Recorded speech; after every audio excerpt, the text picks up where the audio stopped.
열린교회를 출무하시는 김남준 목사님께서 기독교 경건서적을 참 많이 보시는데 작년인가요?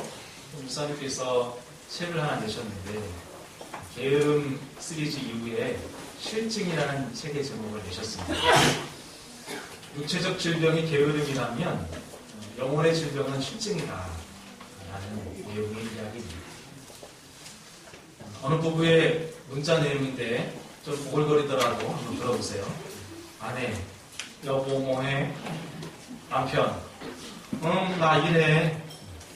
아내, 여보 보고 싶어. 문자예요. 남편, 나도 그래. 2시간만 기다려.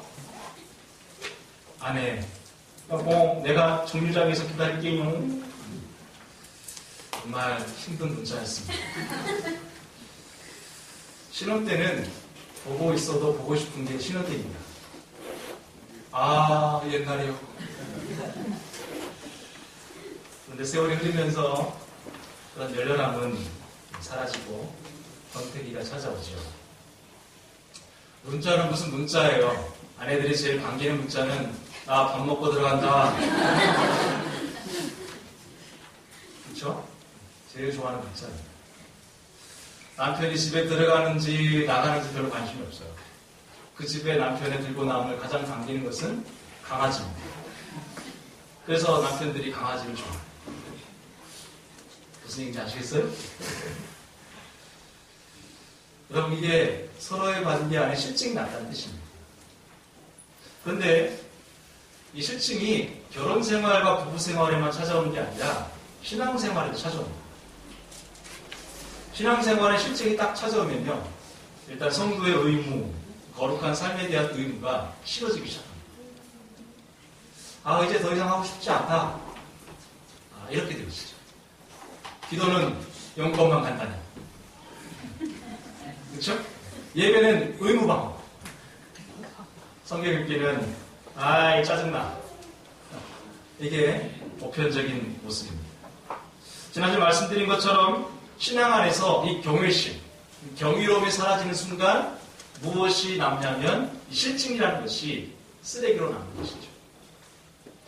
모태신앙은 못하는 게 없는 게 모태신앙인데 이렇게 계속되다 보면 어떻게 되냐면 못하는 게 많아지는 신앙, 특별히 아무것도 못하는 신앙으로 전락할 가능성이 높습니다.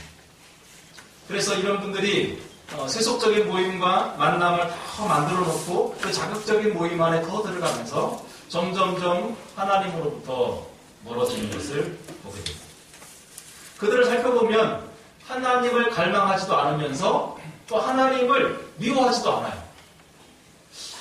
열렬히 찾지도 않으면서 또 그렇다고 뭐 미워하지도 않는 영적인 권태기에 들어가게 됩니다. 근데 문제는 이 권태기의 문을 열고 딱 들어가면 그 방 맞은편에 갈등기로 들어가는 문이 또 있어요. 그래서 권태기 문을 열고 들어가면 그 다음에 어떤 문을 열게 되냐면 갈등기의 문을 열게 되고 그 갈등기의 문을 열고 딱 들어가면 무엇이 기다리냐면 파멸이 기다리고 있어요. 하나님에 대한 강렬한 열망, 그 디자이어가 뭉치, 그 연료를 이 실증이라는 놈에게 다 빼앗기고 나면 그 비행기는 하나님 나라에 이르지 못하고 중간에 떨어지게 되는 거죠. 하나님에 대한 뜨거운 열망, 그 뜨거운 사랑이 없이 하나님 나라에 이를 수 있는 사람은 아무도 없습니다. 여러분, 하나님에 대한 영적인 전쟁, 우리가 보통 영적 전쟁을 한다고 하는데요. 그것은 공중권세 잡은 자들과의 싸움이 맞아요. 그런데 실제로 그 싸움의 대상은 내 내면 안에 도사리고 있는 이 실증, 영적 권태감을 해결해야 하는 것입니다. 오늘 여기 계신 분들 중에도 이미 실증, 이 권태기를 느끼고 있는 분도 없지 않아 있을 겁니다. 이미 벌써 두 분이 웃고 계세요. 내 얘기야. 맞아, 나는 권태기야. 오늘 보면은 그런 영적 권태기를 어떻게 극복할 수 있는지 해결책을 우리에게 제시하고 있습니다. 몸은 여기 와 있지만 우리 영혼과 마음은 이미 다른 곳에 가 있는 우리 모든 성도들이 함께 들어야 될 말씀입니다. 오늘 이야기는 한 율법학자가 예수님을 찾아오는 것으로 시작합니다. 우리가 계속 이 율법학자들과 예수님의 논쟁을 계속 보고 있는데 이 예루살렘 지역에는 이 율법에 탁월한 사람들이 드글드글한 거죠. 예수님께서 여러 사람들과 논쟁을 하고 있는데 그걸 지켜보던 한 율법학자가 평소에 궁금했던 이야기 하나를 가지고 찾아옵니다. 그리고 예수님에게 질문합니다. 바로 28절의 내용입니다. 같이 한번 읽어볼까요? 시작. 서기관 중에 한 사람이 그들이 변론하는 것을 듣고 예수께서 잘 대답하신 줄 알고 나와 묻되 모든 기능 중에 첫째가 무엇입니까? 이것은요, 당시 율법학자들이 아주 첨예하게 갈등하고 논쟁했던 주제예요. 10계명에 계명이 10개가 있는데요. 그 10개의 계명을 좀 더 잘 지키기 위해서 많은 율법학자들이 613개의 또 다른 율법들을 찾아냈어요. 그걸 율법으로 만들었어요. 근데 문제는 이 613개의 율법이 서로 때로는 충돌하는 일들이 서로 벌어지기 시작합니다. 하나의 율법을 잘 지키기 위해서 만들어놓은 세부 율법들이 그 안에서 또 충돌이 일어나는 거죠. 예를 들어 뭐 이런 거예요.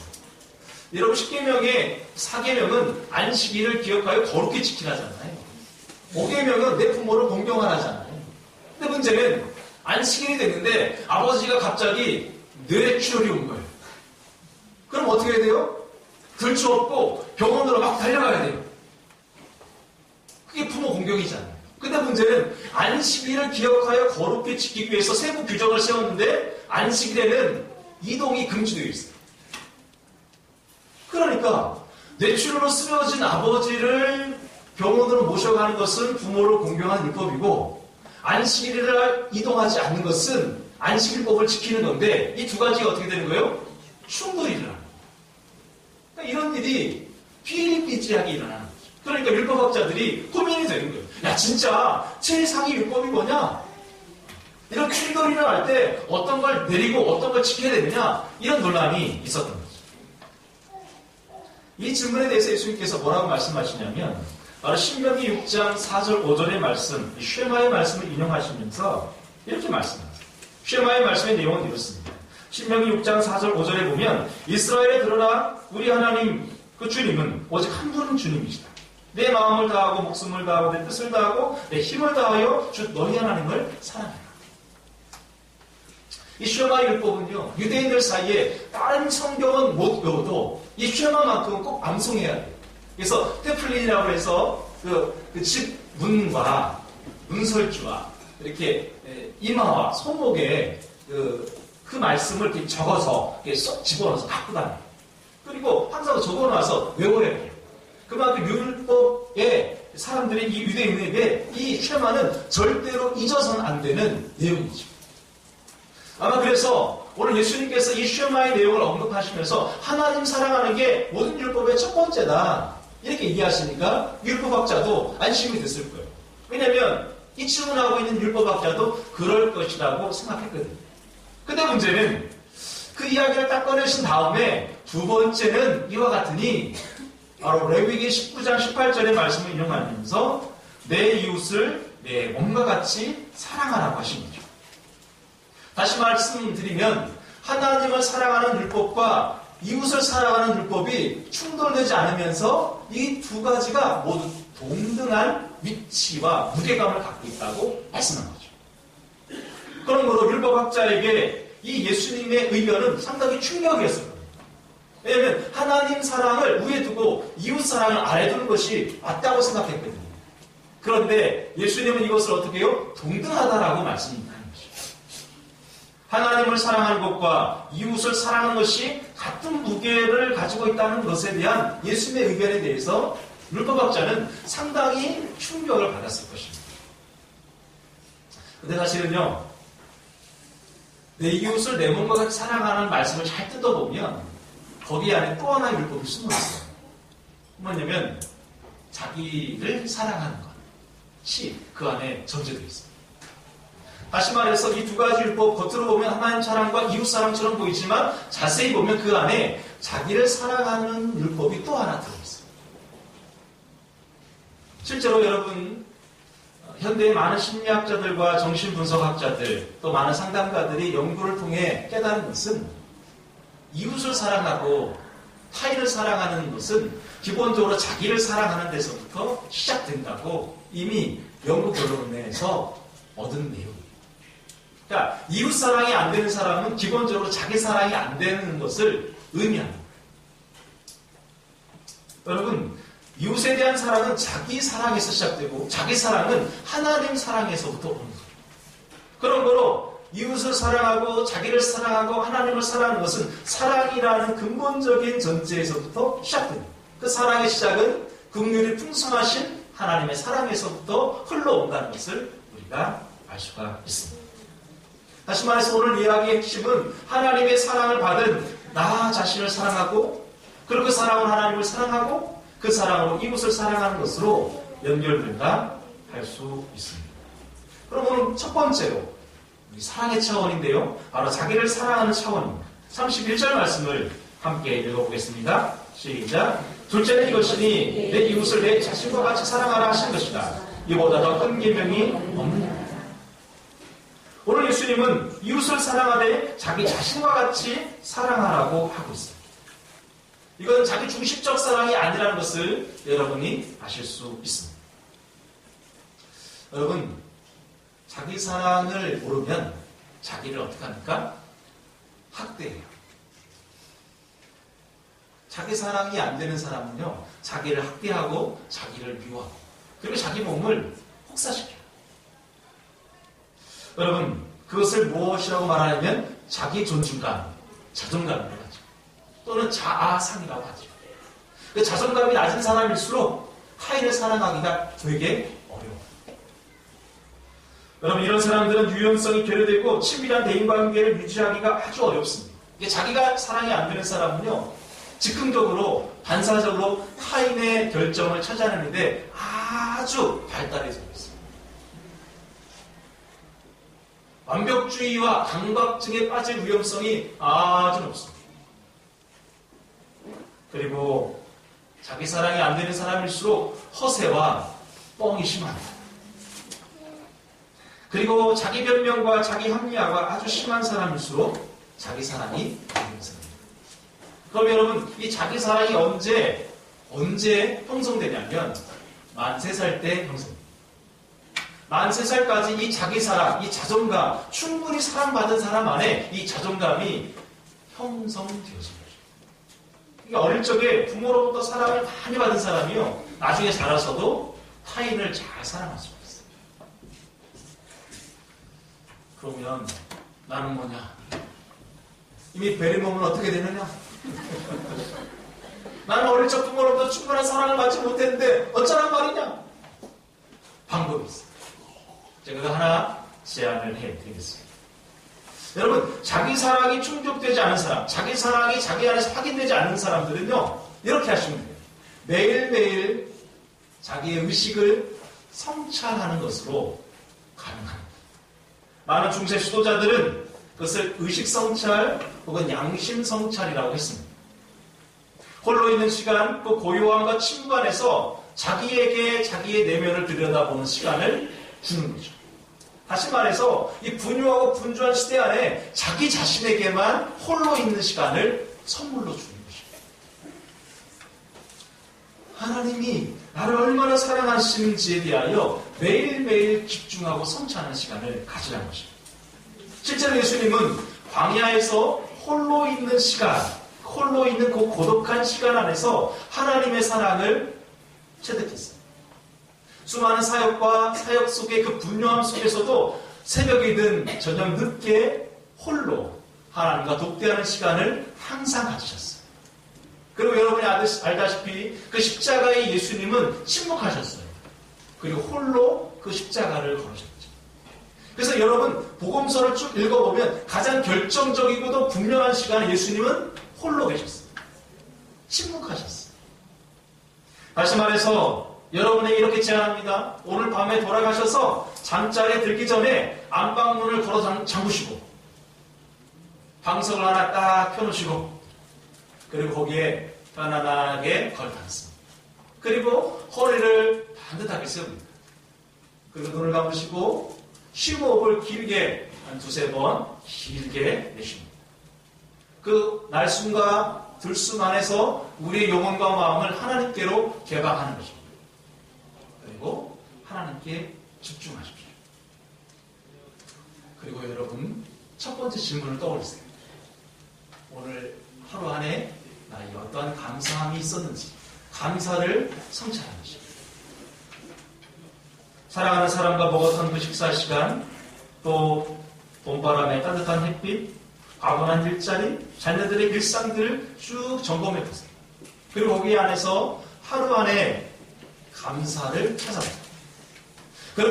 그렇게 일상 안에서 감사를 자꾸 성찰하다 보면 내가 존재하는 것만으로도 행복함을 느끼게 되고 있습니다. 두 번째는 여러분의 느낌과 행동과 선택을 성찰해 봅니다. 오늘 하루 종일 나의 생각과 나의 감정과 나의 행동들이 어느 방향으로 지향하고 있었는지를 보는 거죠. 하나님을 지향하는 방향은요, 그 안에 사랑이 있었고요. 악을 지향하게 되면 미움과 다툼이 있었을 것입니다. 그래서 하루 종일 나의 행동과 의지가 어느 방향으로 향하고 있었는지를 성찰하는 거죠. 그리고 물어보세요. 하나님, 그때 그 커피숍에서 그 자녀와의 사이에서 하나님은 어디 계셨냐고 물어봅니다. 그리고 실제로 그렇게 자기를 들여다보면 하나님이 어디 계셨는지가 보여요. 보이게 되어 있어요. 왜냐하면 우리 안에 성령이 활동하고 있으니까 충분히 보입니다. 잘 안 보이거나 그때 기도하세요. 하나님, 그때 어디 있었습니까? 어디 계셨습니까? 물어보는 거죠. 그러면요, 하나님이 거기 있었다고 말씀하세요. 한번 해보세요. 해보면, 아이고, 너무 좋은데, 너무 좋은데, 설명할 뻔한 것이다. 여러분, 그러면요, 나 자신과 함께 하신 하나님, 나를 충분히 사랑하는 하나님을 알아차리게 돼요. 깨우치게 돼요. 그래서 우리 안에 그렇게 무뎌졌던 하나님에 대한 감각과 하나님에 대한 사랑이 그때는 어떻게 됩니까? 활성화되기 시작해요. 아, 하나님 그때 거기 있었구나. 하나님이 내 자녀 안에 거기 있었구나. 나의 직장에 거기 있었구나를 아는 순간 우리 안에 사랑이 이렇게 활성화되기 시작해요. 세 번째는 그런 거로 그때 용서가 나오기 시작해요. 하루 종일 있었던 나의 싸움, 악담, 태만, 주의력 산만, 오해, 쌀쌀함, 무책임, 그 모든 것에 대한 회개가, 용서 구함이 거기서 시작돼요. 하나님에 대한 죄가 있다면 그때 용서를 구하시고, 내가 이웃에 대한 죄가 있다면 그때 용서를 구하시고, 내 자신에게 그런 죄를 지었다면 자기 자신에 대하여 용서를 구하는 것입니다. 그렇게 용서를 구하는 시간에 하나님의 용납하심과 하나님의 사랑이 또 내 안에서 다시 일깨워집니다. 여러분 자신에게 고요함과 침묵의 시간을 꼭 주세요. 그리고 한번 해보십시오. 그렇게 자꾸 자기 자신에게 시간을 주고 자기 자신에게 침묵으로 다가올 때 바로 우리 안에 계신 하나님이 여러분 안에서 형성되고 활성화될 줄로 믿습니다. 그럼 꼭 매일 아침, 매일 저녁 성찰의 시간을 가지시기를 주님의 이름으로 축원합니다. 두 번째, 하나님을 전심으로 사랑하는 것이죠.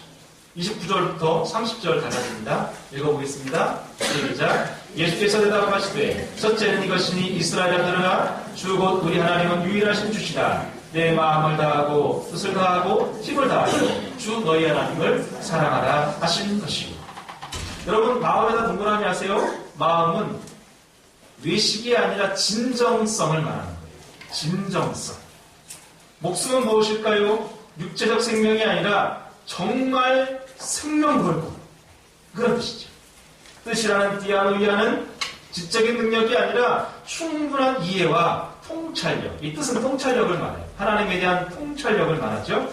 힘은 무엇일까요? 영적이며 육체적 활동 모두를 포함하는 전인적인 역량을 의미합니다. 정리하면 우리의 전 기능이, 우리의 존재의 전 기능이 우리 존재의 전 생애를 다하도록 하나님을 계속적으로 사랑하라. 그런 거예요. 어렵죠? 우리의 모든 것을 다해서 전생에 동안 그분을 열렬히 사랑해라. 그런 말. 근데 여러분, 제가 질문합니다. 이런 사랑이 우리 안에서 가능할까요? 우리의 의지로 가능합니까? 한두 번은 할 수 있어요. 부흥회 때. 어디 집회 가서 손을 들고 열렬히 찬양하며 내가 진심으로 당신에게 내 인생을 드리겠다. 그럴 수는 있어요. 근데 이게 전생에 동안 지속적으로 가능하냐는 거예요. 사실은 가능하지가 않습니다. 여러분, 여러분에게 청년대, 청년회장 출신 중에 지금 살아남은 사람 몇 사람이나 됩니다. 아마 지금도 저 축구장 어디를 헤매고 있을 것이며, 저 골프장 어디를 헤맬 것이며, 그 청년대의 열정과 그 뜨거움이 지속적으로 하나님을 향하여 열망하며 유지하고 있냐는 거예요. 사실은 쉽지가 않은 문제입니다. 다시 말해서 오늘 여기서 그 하나님을 사랑하라, 그 사랑은 아가페이스에 있습니다. 바로 아가페적 사랑. 인간적인 이렇게 일순적인 일시간 이렇게 애정적인 필레오가 아니라 하나님의 무조건적이며 전인적인 전폭적인 사랑 아가페이스에 있습니다. 다시 말해서 우리가 그렇게 마음을 다하고 목숨을 다하고 뜻을 다하여 힘을 다하여 주님을 사랑할 수 있는 유일한 힘은 하나님의 그 사랑 안에서만 가능한 줄로 믿습니다. 요한복음 4장 10절에 사랑은 여기 있으니 우리가 하나님을 사랑한 것이 아니요 하나님이 우리를 사랑하사. 요한복음 13장 30절에 새 계명을 너희에게 주노니 서로 사랑하라. 내가 너희를 사랑한 것 같이 서로 사랑하라. 다시 말해서 우리가 하나님을 사랑하고 이웃을 사랑하는 근본적이고 근원적인 힘은 하나님이 우리를 사랑하신다 해서 오는 줄로 믿습니다. 다시 말해서 이 말씀을 뒤집어 보면 너희는 마음을 다하고 목숨을 다하고 뜻을 다하고 힘을 다하여 하나님을 사랑하라. 이 말씀은 하나님이 먼저 마음을 다하고 목숨을 다하고 뜻을 다하고 힘을 다하여 우리를 사랑하셨다입니다. 아멘. 그 사랑의 결정체가 바로 예수 그리스도 아니겠습니까?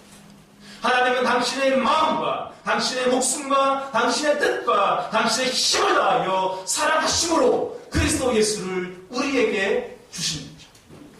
그러므로 하나님이 먼저 우리를 사랑하신 줄로 믿습니다. 근원으로부터 올라오는 흘러온 그 사랑을 마시는 사람만이 그 근원이신 하나님을 본질적으로 사랑할 수가 있습니다. 그렇다면 여러분, 우리가 첫째로 사랑해야 될 대상이 누구입니까? 바로 하나님이십니다. 이 말씀에 대해 서기관도 이렇게 깨달았습니다. 32절 말씀 서기관의 깨달음을 읽어볼까요? 시작. 서기관이 이르되 선생님이 옳소이다. 하나님은 한 분이시오. 그 외에 다른 이가 없다 하신 말씀이 참입니다. 밑줄 보세요. 하나님은 한 분이시오. 그 외에 다른 이가 없다.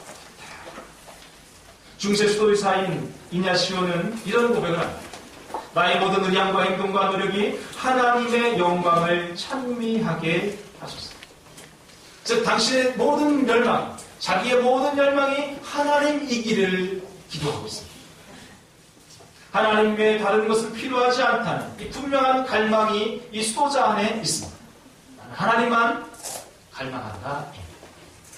그런데 여러분, 이 이냐시오보다 더 앞선 세대에 성 어거스틴이 있는데요. 그 사람이 이런 말을 합니다. 하나님의 갈망은 인간에게 있다. 여러분, 이냐시오는 하나님을 갈망한다고 하고 어거스틴은 하나님이 인간을 갈망한다고 해요. 그러면 하나님의 갈망과 인간의 갈망이 만나는 자리가 어디일까요? 하나님은 지금도 영과 진리로 예배하는 자를 찾고 있죠. 그 하나님의 갈망이 또 우리가 그 하나님을 사랑하는 갈망이 만나는 자리가 바로 여기 예배의 자리인 줄로 믿습니다. 그러므로 여러분, 공동체가 함께 드리는 이 예배를 갈망하시기를 주님 이름으로 축원합니다. 적당히 의무하고 한다고 안 하니 꺼림칙하고 하자니 그렇고 그런 마음으로 예배할 수 없습니다. 시편 42편 1절에 하나님이여 사슴이 신의 문을 찾기에 갈구함 같이 내 영혼 주를 찾기에 갈급합니다. 사랑하는 성도 여러분, 하나님을 애타게 찾으시기를 바랍니다. 하나님도 그런 사람을 지금 애타게 찾고 계십니다. 그렇게 하나님의 갈망과 인간의 갈망이 만나는 자리가 바로 이 예배의 자리인 줄로 믿습니다. 세 번째로 이웃을 뜨겁게 사랑하라고 요청하십니다. 31절과 33절 말씀을 함께 읽겠습니다. 시작. 둘째는 이것이니 내 이웃을 내 자신과 같이 사랑하라 하신 것이라. 이보다 더 큰 계명이 없느니라. 33절입니다. 또 마음을 다하고 지혜를 다하고 힘을 다하여 하나님을 사랑하신다. 또 이웃을 내 자신과 사랑하는 것이 전체로 드리는 모든 번제물과 이다 제물보다 나아니다. 여러분, 프로이드라는 학자가 이런 말을 했어요. 뭐냐면 인간에게는 태어날 때부터 공격성을 가지고 태어난다.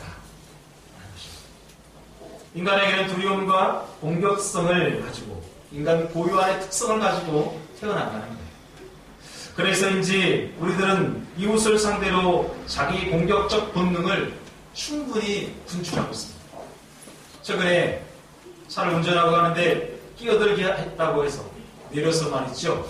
가스총을 쏘아대고 삼단봉으로 유리창을 깨며 실제로 그렇게 끼어들게 한 운전자를 차로 받아버리는 사건들이 벌어지고 있습니다. 현대인들 안에 이 분노 조절이 되지 않는 것을 보게 됩니다.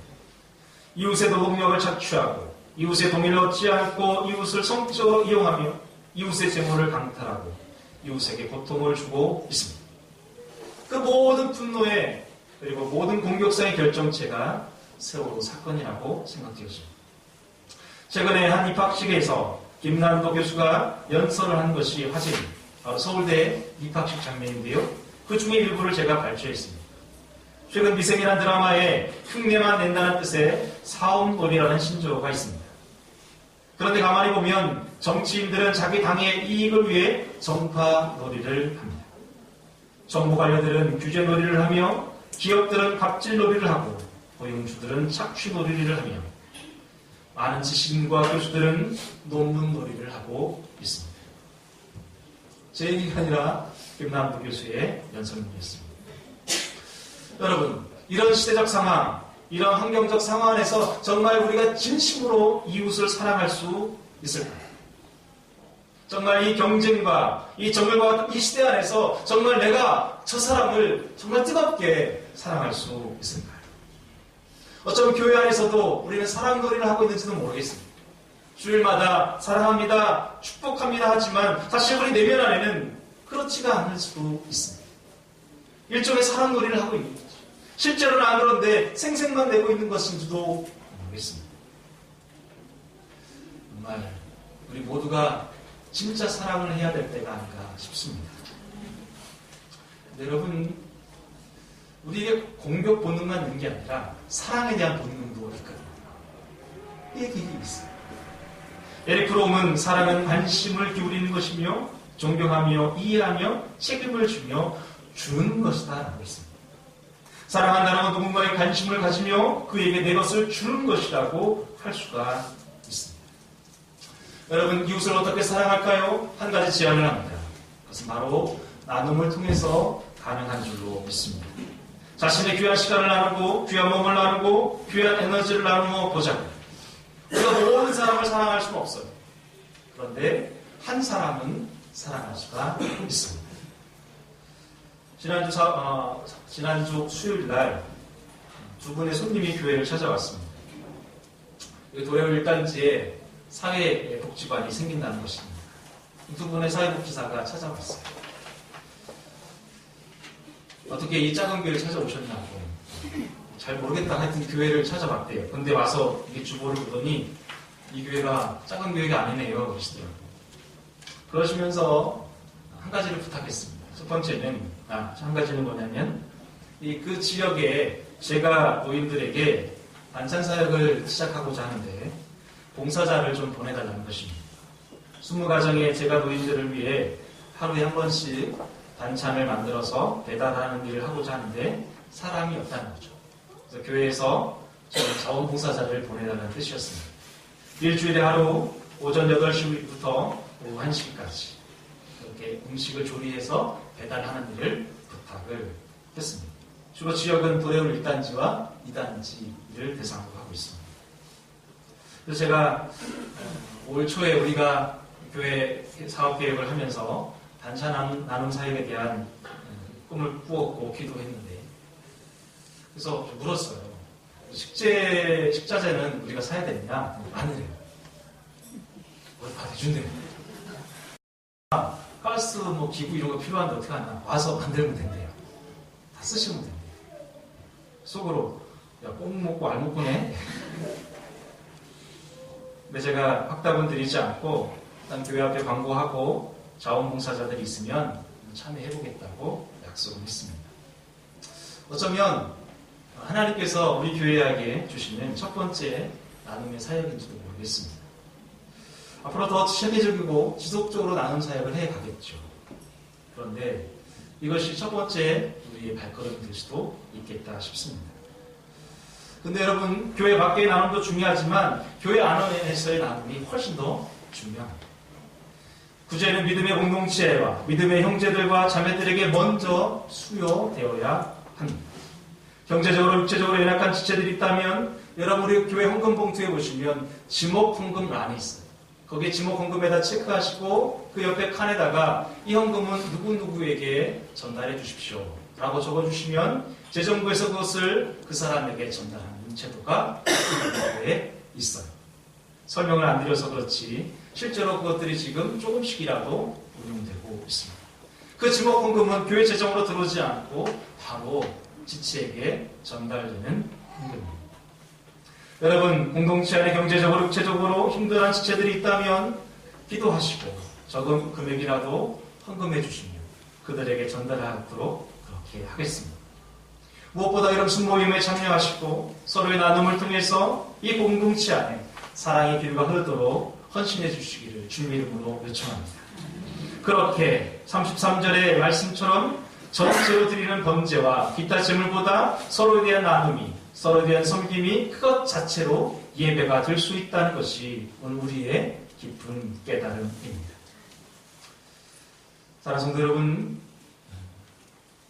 하나님이 아담에게 아내를 하와로 만들어 주셨습니다.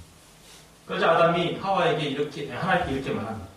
하나님, 하와가 너무 예뻐요. 어쩌다 그렇게 예쁘게 만들었어요. 하나님이 아담에게, 야, 네가 그래야 그 하와를 좋아하지 않겠냐? 그래서 그렇게 예쁘게 만들었지? 아담이 또 묻습니다. 근데 하나님, 아담이 예쁘긴 한데 좀 멍청해요. 그랬더니 하나님이 아담에게 이렇게 말합니다. 야, 그래야 하와가 너를 좋아하지 않겠냐?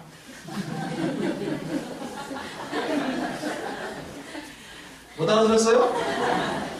정말 다시 얘기해야 돼요? 하와가 예뻐요. 그래 아담이 좋아하지 않겠냐? 하와가 멍청해요. 그래야 하와가 너를 좋아하지 않겠냐? 됐어요 이제? 뒷날 진짜 이제 이해가 되셨어요. 여러분, 사랑은 가까운 데서부터 시작됩니다. 지금 내 옆에 있는 사람은요, 내게 가장 적합한 사람인 줄로 믿습니다. 여러분이 속해 있는 이 교회는요, 여러분이 가장 적합한 교회인 줄로 믿습니다. 그래서 우리에게 이렇게 매칭을 해주신 거죠. 다시 말해서 사랑은 가까운 데서부터 흘러가야 되는 줄로 믿습니다. 자기 자신 안에서 하나님에게로, 그리고 이웃에게로 그렇게 사랑은 흘러가야 되는 줄로 믿습니다. 지금 내 옆에 있는 사람을 먼저 사랑하십시오. 그리고 귀하게 보십시오. 하나님을 사랑한다 하고 이웃을 미워하면 그것은 거짓말하는 것입니다. 형제를 사랑하지 않는 자가 어찌 보이지 않는 하나님을 사랑할 수 있겠습니까? 그렇게 사랑을 깨달아가는 서기관에게 오늘 34절에 하나님은 이렇게 말씀하십니다. 34절의 말씀 읽어볼까요? 시작. 예수께서 그 지혜있게 대답함을 보시고 이르시되 내가 하나님 나라에서 멀지 않도다 하시니 그 후에 감히 묻는 자가 아멘. 그렇게 자기를 사랑하고 하나님을 사랑하고 이웃을 사랑하는 사람들 안에 하나님의 나라가 임하고 있다는 것입니다. 사랑하는 성도 여러분, 하나님을 뜨겁게 사랑하시고 자기를 뜨겁게 사랑하며 이웃을 뜨겁게 사랑하십시오. 그러면 여러분이 있는 그 자리가 하나님의 나라인 줄로 믿습니다. 그렇게 도담교회가 사랑이 풍성한 교회가 되기를 간절히 열망합니다. 기도합니다.